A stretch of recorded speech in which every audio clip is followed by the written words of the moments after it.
This video is proudly brought to you by Web3bridge with Links, our official sponsors for Cohort 11.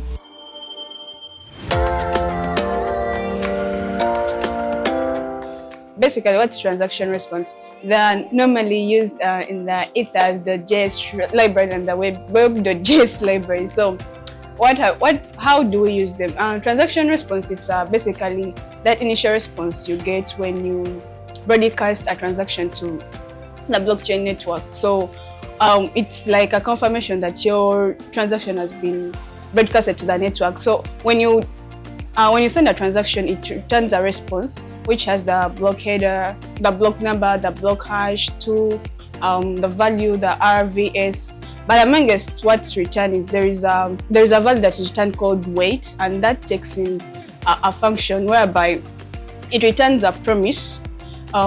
This promise resolves after when the number of blocks that are specified as a parameter have been mined. What do I mean? So when you set from that response that you return, let me say the transaction response dot weight and passing the number of, let me say, blocks like 2, it will return now a transaction receipt. So in summary, if I'm to summarize this, like a transaction response, it's just a confirmation that your transaction has been broadcasted to the blockchain network, and then that transaction receipt is that response that you get for your transaction to be actually mined. So that response you get is what we call the transaction receipt. So when the transaction receipt is received after the number of blocks you specified in the dot weight function on the transaction response have been resolved.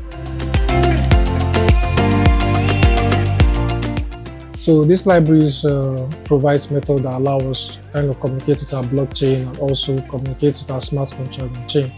So amongst these libraries, some methods like the populate transactions, which enable us, kind of populate a transaction, creates a transaction which includes the function signatures and also some other values that are included in our transactions. Prepare the transaction before it's being sent to the blockchain to interact with our smart contract. And also the estimate gas method. The estimate gas method allows us to be able to estimate the amount of gas necessary to perform a particular transaction on chain.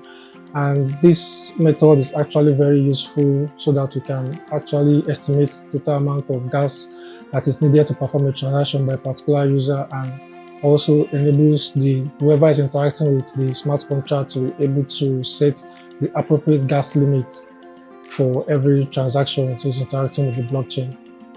Yeah.